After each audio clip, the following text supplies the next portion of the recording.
Sir, நீங்கள் பல வீடியோக்களில் தொடர்ந்து சொல்லிக்கிட்டு வரீங்க, அதாவது உணவு என்பது சூரிய உதயத்திலிருந்து சூரியன் அஸ்தமனமாகின்ற வரை, சூரியன் மறைகின்ற வரை சாப்பிடணும் அப்படின்னு சொல்கிறீங்க. அதுதான் இயற்கையான உணவு செரிக்கும் முறை அப்படின்னு. இப்போது இது தொடர்பாக ஐடியிலேருந்து ஒருத்தர் கேட்டிருக்காரு. அவர் என்ன சொன்னார்னா, எங்களுக்கு நைட் டியூட்டி இருக்குது, நைட் டியூட்டி பார்க்கும்போது 1 மணி 2 மணிக்கு பயங்கரமாக பசிக்க ஆரம்பிக்குது. இந்த நேரத்தில் சாப்பிட்றது சரிதானே, பசிக்கும் போது சாப்பிடுவது சரிதானே, இப்போ நீங்கள் நைட்டில் சாப்பிடக்கூடாதுன்னு சொல்கிறீங்க, அப்போ சாப்பிடாம எப்படி வேலை செய்ய முடியும் அப்படின்னு கேள்வி கேட்டிருக்காரு. இதுக்கு உங்களுடைய பதில் என்ன டாக்டர்? அதாவது பசிக்கும்போது சாப்பிட வேண்டும், சரி, அதில் மாற்றுக்கிறது கிடையாது. பசிக்கிற டைமில் தண்ணி குடிக்கக்கூடாது, தாகம் எடுக்கிற டைமில் சாப்பிடக்கூடாது. இது ஒரு கான்செப்ட், இதையும் புரிஞ்சுக்கோங்க. ஒரு பசிக்குதுன்னா பசிக்கிற டைமில் தண்ணியோ வேறு ஏதாவது லிக்விட் டயட்ஸோ சாப்பிட்டு பசியை குறைக்கக்கூடாது. தண்ணி தாகம் எடுக்கும்பொழுது, இயற்கையாகவே தாகம் எடுக்கும்போது அப்போ சாப்பாடு சாப்பிடக்கூடாது. தண்ணி தாகம் எடுக்கும்போது தண்ணி குடிக்கணும், பசிக்கும்போது சாப்பிடணும். மாற்றி பண்ணாலும் நோய்தான். இதில் நீங்கள் கேட்குற விஷயம் என்னென்னா, நைட்டில் பசிக்குது சார் அப்படின்றீங்க. அப்படின்னா என்ன தெரியுதுன்னா, நீங்கள் உங்கள் டயட் சிஸ்டத்தை கரெக்ட் பண்ணி வைக்கலன்னு தெரியும். நீங்கள் நைட்டில் பசிக்கக்கூடாது. நைட்டில் பசிக்குது அப்படின்னு சொல்லி சொன்னால் உங்கள் உடம்புல ஏதோ பிரச்சனை இருக்குன்னு அர்த்தம். அன்டைமில் பசிக்குது அப்படின்னாலும், நைட்டில் பசிக்குது அப்படின்னாலும் சுகர் வருவதற்கான அறிகுறிகளில் ஒன்று. ஒரு விஷயத்தை சொல்கிறேன், சுகர் வரப்போகுது, உங்கள் உடம்புக்கு சுகர் வரப்போகுது அப்படின்ற காட்டக்கூடிய சிம்டம்ஸ், ப்ரீ சிம்டம்ஸில் இதுவும் ஒன்று. அன்டைமில் பசித்தாலும், ஓவராக பசித்தாலும், நைட்டில் பசித்தாலும் கண்டிப்பாக உங்களுக்கு அடுத்த சில வருடங்களில் சுகர் வரப்போகுது அடையாளம், இண்டிகேஷன். அலர்ட்டாக இருந்துக்கோங்க. ஒன்று. ரெண்டாவது, சூரியன் அஸ்தமனம் ஆன பிறகு சாப்பிடக்கூடாது. சூரியன் உதயமான பிறகு தான் சாப்பிடுங்க. Natural system. இந்த நேச்சுரல் சிஸ்டத்தை நீங்கள் மீறினாலும் நோய் தான், நான் மீறினாலும் நோய் தான், யார் மீறினாலும் நோய் தான். ஏன்னா கடவுள் அப்படி தான் படைச்சிருக்காரு. என் சகத்துக்கு நான் அப்படி தான் இருப்பேன், எனக்கு இப்படி பண்ணுங்கன்னு நம்ம கமெண்ட் பண்ண முடியாது. இந்த விதியை நீங்கள் மீறினாலும் உங்களுக்கும் நோய் தான், நான் மீறினாலும் எனக்கும் நோய் தான், யார் மீறினாலுமே நோய் தான். அது யாரையும் பாரபட்சம்லாம் பார்க்க. அப்போ இரவில் உங்களுக்கு பணி இருக்குன்னா, பொதுவாக இரவு பணி தவறு. கர்ம விதிப்படி நைட் டியூட்டி பார்க்குறது நெகட்டிவ் கர்மான்னு சொல்லுவாங்க. என்னடா டாக்டருங்க அப்படி சொல்கிறான்னு கோச்சிக்காதீங்க, இருக்கிற உண்மையை சொல்கிறேன். சாஸ்திரங்கள் என்ன சொல்லுதுன்னா, வெளிநாடுகளில் போய் வேலை செய்வது ஒருவருடைய நெகட்டிவ் கர்மாவை குறிக்கும் அப்படின்னு சொல்லு சாஸ்திரங்கள் சொல்லுது. ஜோதிட சாஸ்திரங்கள் சொல்லுது.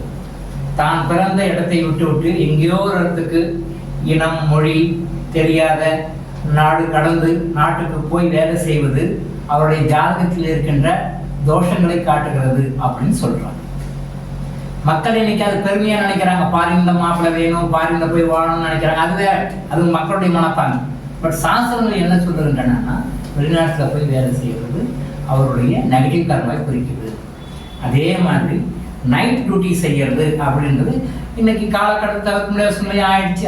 அதை நாம் ஒன்றும் சொல்ல முடியாது. ஆனால் இரவில் வேலை செய்கின்ற மாதிரி ஒரு சூழ்நிலை ஒருத்தருக்கு வருது அப்படின்னு சொல்லி சொன்னால் அது அவங்களுடைய ஜாதகத்தில் இருக்கின்ற நெகட்டிவ் கர்மாவை குறிக்கிறது அப்படின்னு ஜோதிட சாஸ்திரம்னு சொல்லுதுங்க. நான் சொல்லுது டாக்டர் அப்படி சொல்கிறேன்னு நினைக்காதீங்க. இரவிலே வேலை செய்கின்ற வாய்ப்போ சூழ்நிலையோ கட்டாயமோ ஒருவருக்கு ஏற்பட்டால் அது அவங்களுடைய ஜாதகத்தில் இருக்கின்ற நெகட்டிவ் கர்மாவை காட்டுகிறது. ஒரு ஜென்மத்தில் செய்த தீய கர்மாக்களின் காரணமாக ஏற்படுகின்ற விளைவுகள் நைட்டில் கண்ணு முடிச்சு வேலை செய்யணும் சூழ்நிலை ஏற்படுது. நைட்டில் வேலை செஞ்சால் எங்களுக்கு 5 lakhs 10 lakhs நிறைய பணம் வருது, அது வேறு சமாச்சாரம், அது லௌகிக விஷயம், நம்ம இப்போ அதை பற்றி பேசுகிறோம். பட் இரவில் வேலை செய்வது கடவுளின் விதிகளுக்கு முரணானது மட்டும் சொல்கிறோம், அவ்வளோதான். இங்கே நம்ம வாக்குவாதத்துக்கோ கருத்து வேறுபடுவதே இங்கே இடம் கிடையாது. விஷயத்தை சொல்கிறோம். உங்களுக்கு அக்செப்ட் பண்ணிக்க முடிஞ்சால் அக்செப்ட் பண்ணிக்கணும், இல்லைன்னா ரிலீவ் பண்ணி விட்டுடு, நோ ப்ராப்ளம். பட் இரவில் அப்படி கட்டாயமாக செய்ய வேண்டிய சூழ்நிலை இருக்குதுன்னு வச்சுக்கோங்க, தவறு கிடையாது. நீங்கள் அந்த நைட் சாப்பாடு என்ன டைமுக்கு சாப்பிடணும், அதிகபட்சம் போனால் மணி 9 மணிக்குள்ள சாப்பிடணும்னு நான் சொல்கிறேன். இரவில் நைட் 9 மணிக்கு சாப்பிடுங்க. 9 மணிக்கு சாப்பிட்ருங்க, விட்டுடுங்க, அவ்வளோதான். மறுநாள் காலையில் 6 மணிக்கு மேலே சாப்பிடுங்க. சாதாரணமாக ஏன் இங்கிலீஷில் பிரேக்ஃபாஸ்ட்னு பேர் வருது. காலையில் நம்ம சாப்பிட்ற உணவுக்கு பிரேக்ஃபாஸ்ட் காரணத்தோடு தான், காரண பெயராக தான் இருக்குது. அந்த நைட்டெல்லாம் சாப்பிடாம இருக்கின்ற அந்த ஹவர்ஸ் ஒரு சாப்பாட்டுக்கும் அடுத்த சாப்பாட்டுக்கும் மதியம் இருக்கிற இடைவேளை வந்து நைட்டில் மட்டும்தான் அதிகமாகும் இல்லையா? காலையில் சாப்பாடு சாப்பிட்றீங்க, மதியானம் சாப்பிட்றீங்க, தென் மதியானம் சாப்பிட்றீங்க, நைட் சாப்பிட்றீங்க. இந்த இடைவேளை பார்த்தீங்கன்னா காலை உணவுக்கும் மதிய உணவுக்கும் இருக்கின்ற கேப் வந்து கம்மியாகும். மதிய உணவுக்கும் இரவு உணவுக்கும் இருக்கின்ற கேப் வந்து கம்மியாக இருக்கும். பட் இரவு உணவுக்கும் காலை உணவுக்கும் இருக்கின்ற கேப் அதிகமாக இருக்கும். அதை வந்து ஃபாஸ்டிங், ஒரு வகையான விரதம் தான், ஒரு வகையான ஃபாஸ்டிங் தான். அதனால தான் பிரேக் ஃபாஸ்ட் சொல்லுவோம். அந்த ஃபாஸ்டிங்கை பிரேக் பண்ணி காலையில் சாப்பிட்றோம். நைட்லாம் இருக்கிற அந்த ஃபாஸ்டிங்கை பிரேக் பண்ணி காலையில் சாப்பிட்றோம். அதனால தான் பிரேக் ஃபாஸ்ட் பேர் இங்கிலீஷில் வந்தது. அதனால பெயர் தான். அப்போது நைட்டெல்லாம் நீங்கள் சாப்பிடாம கண்டினியூட்டியாக அந்த ஹவர்ஸ் நிறைய அதிகமாக கொடுத்து காலையில் சாப்பிட பிரேக்ஃபாஸ்ட். நீங்கள் நைட்டு 9 மணிக்கு சாப்பிடுங்க, சூரியன் உதயமான பிறகு 6 மணிக்கு தான் நீங்கள் சாப்பிடலாமே. அப்போ நைட்டில் சாப்பிட வேண்டிய தேவை இல்லையே. அப்படி தான் சாப்பிட்டு ஆகணும் அப்படின்னு சொன்னால் ஏதாவது லிக்விடாக எடுத்துக்கோங்க. ஃப்ரூட் ஜூஸு, வாட்டர், இந்த மாதிரி ஏதாவது லிக்விடாக எடுத்துக்கோங்க. லிக்விட் முடிஞ்சதுக்கு லிக்விட் கூட அவாய்ட் பண்ணணும், எக்ஸப்ட் வாட்டர். நைட்டில் சாப்பிடலாம் அப்படின்னா வாட்டர் மட்டும்தான் எடுத்துக்கணும். அதர் தேன் வாட்டர் வேறு வழி இல்லைன்னு லிக்விடாக எடுத்து. பட் சாலிட் ஃபுட் கண்டிப்பாக வேண்டாம். ஈவன் நீங்கள் ஒரு பிஸ்கட்டோ, ஒரு சமோசாவோ, ஒரு கட்லெட்டோ, வேறு ஏதாவது ஒரு சின்னதாக சாப்பிட்டீங்கன்னா கூட அது சாப்பாடு மாதிரி தான் கன்சிடர் ஆகும். சாலிட் ஃபுட்னாவே சாப்பாடு மட்டும் கன்சிடர் ஆகும். இது என்ன ஆகும், நைட்டில் உங்களுக்கு நைட்டில் வந்து நீங்கள் பசிக்குதுன்னு சொல்கிறது அது உங்கள் உடம்புல வேறு சில ப்ராப்ளம், மேஜர் ப்ராப்ளம் இருக்குதுன்னு காட்டுகிறது. நீங்கள் கொஞ்சம் உஷாராகிருக்கீங்க. பட் நல்லா நைட் 9 மணிக்கே கூட வச்சுக்கங்களேன். நைட் 9 மணிக்கு நல்லா சாப்பிட்றீங்கன்னா பசிக்காது. நைட்டெல்லாம் ஃபுல்லாக கண் முடிக்கிறதுனால பாடி ஓவர் ஹீட் ஆகுறதுனால லிக்விட் ஏதாவது தேவைப்படுச்சுன்னா தண்ணி மட்டும் குடிங்க. வேறு ஏதாவது சூப்பு இந்த மாதிரி லைட்டாக சாப்பிட்டுருக்குங்க. இது கூட செகண்ட் ஒப்பீனியன் தான், செகண்ட் சாய்ஸ் தான். சாப்பிட்டுருக்குங்க. கொஞ்சம் அப்படியே டவுன் பிடிச்சி காலையில் வந்து 6 மணிக்கு மேலே நீங்கள் பல்லெல்லாம் க்ளீன் பண்ணிட்டு சுத்தம் பண்ணிட்டு நீங்கள் என்ன சாப்பிடணும் சாப்பிடலாம். காலைல ஹெவி டயட் சாப்பிடலாம், ஒன்றும் தப்பு கிடையாது. சாப்பிட்டு போட்டு தான் சாப்பிடணும், லைட்டாக தான் சாப்பிடணும் அப்படிலாம் கிடையாது. காலையில் சாப்பிடலாம், பசினா சாப்பிடலாம். அந்த பசிக்கிற டைமினுடைய அந்த மோடை வந்து நீங்கள் மாற்றிக்கணும். அந்த மோடை வந்து நீங்கள் மாற்றிக்கணும். இந்த மோடை கரெக்டாக மாற்றி நைட்டு ஒரு மேக்ஸிமம் லேட்டாக போச்சுன்னா 9 கிலோ சாப்பிட்ருங்க. ரொம்ப ரொம்ப லேட்டாக 10, அதுக்கு 10 வச்சுக்காங்க, 9 தான். அதுக்குள்ளே சாப்பிட்ருங்க. ஃபுல்லாக அது காலியாக வயிறை விடுங்க.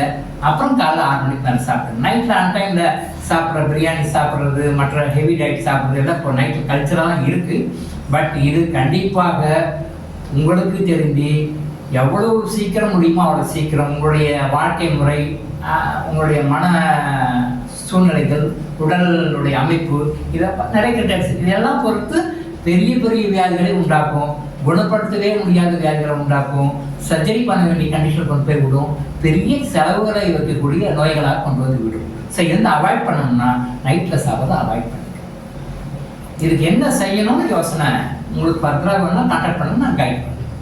ஸோ இரவில் எந்த காரணமும் தயவுசெய்து சாப்பிடாது. டாக்டர் இளங்கோ ஆயுஷ் ஹாஸ்பிட்டல் வழங்கும்